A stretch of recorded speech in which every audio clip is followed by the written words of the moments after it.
Hey everybody, it's Drum Phil. Welcome back to the shop. One of the ways I've been spending a lot of time lately in my practice is jazz waltzes.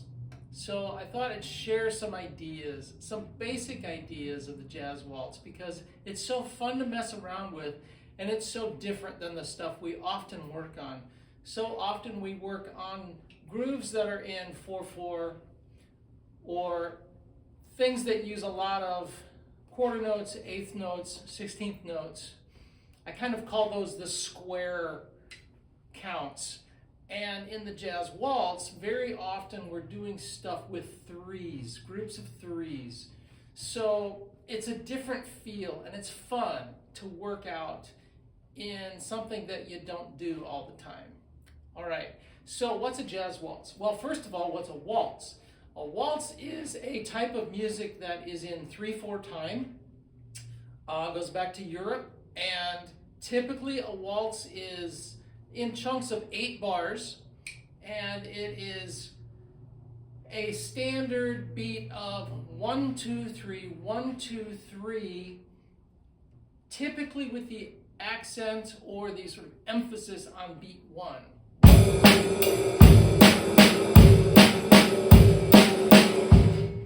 So very often played bass drum on 1, snare on 2 and 3, if you're doing it in, say, a Viennese waltz, some sort of concert waltz or something like that. A straight 3-beat groove. A jazz waltz, now, we take that idea and we swing it. Well, the first thing is, what do you do with your cymbal beat? And very often you use that jazz ride pattern and you just remove beat 4. 1, 2, 3, 1, 2, 3. That's a very simple jazz waltz beat, like this.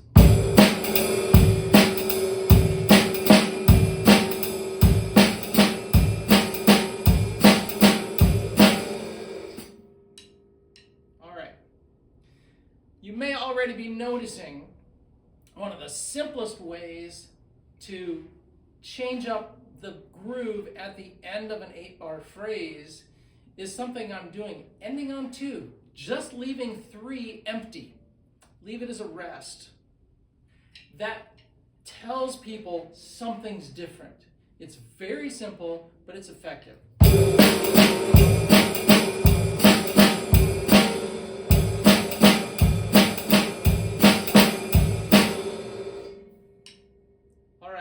Now, what's another way to vary the jazz waltz beat? Well, you can take that skip beat of the jazz cymbal pattern and move it into the 1 beat, whereas normally it's in the 2 beat, or move it into the 3 beat.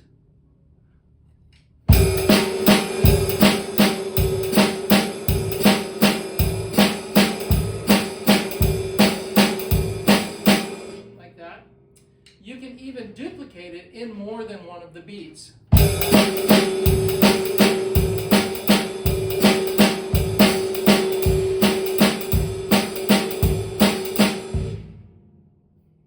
Now I snuck a different one in there. You can also mess around with 2/3.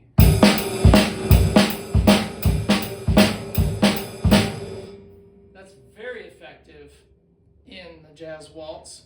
So that's a good grouping, a good polyrhythm to work on.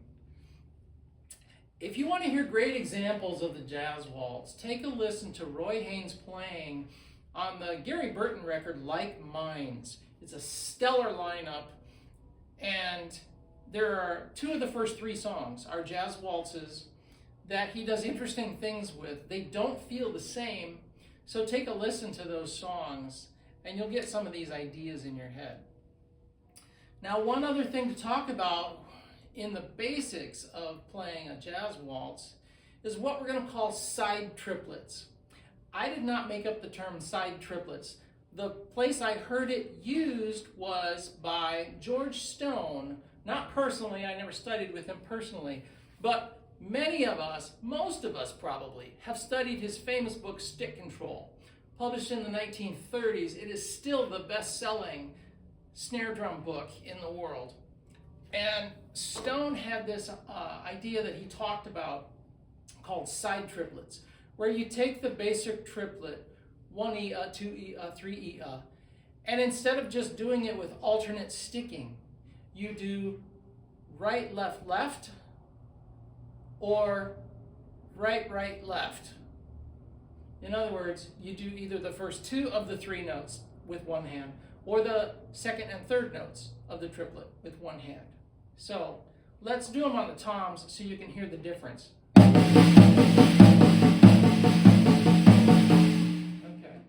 Or all right. So you get the idea instead of just alternating your sticking, because when you're in 3s, things are not moving equally around, and if you try to move around the kit with alternating strokes with 3s, it can get kind of messy. So an easy way to throw a very simple fill into a jazz waltz is to use the side triplets, left, right, right, or right, left, left, and just move that around the kit like this.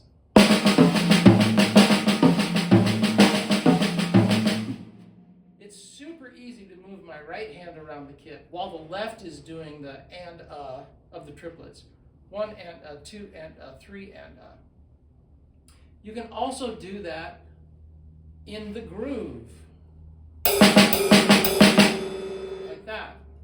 So think about trying out those side triplets, practice those so you get the feel for them, and then put them in the groove. Let's do just a little bit more, and then there's one last thing I want to tell you.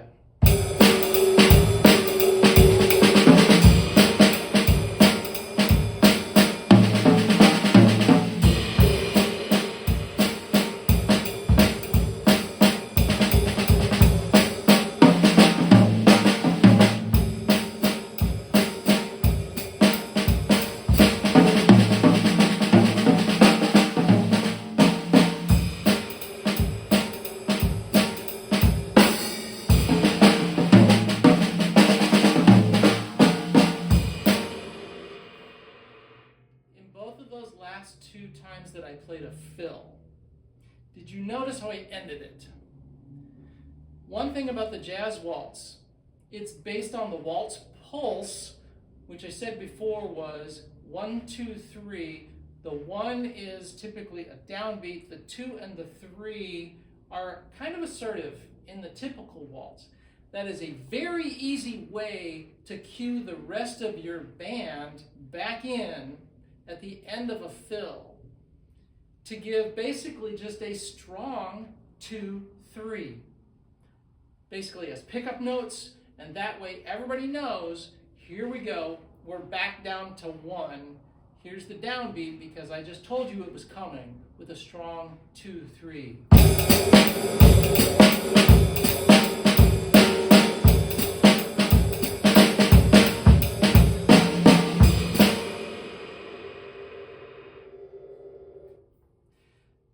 Playing around with the jazz waltz really gets you into messing around with 3s, what I call the triangle beats, as opposed to the square beats of the 2s, 4s, and 8s and 16s that we use so often. Mess around with the jazz waltz, it's a lot of fun.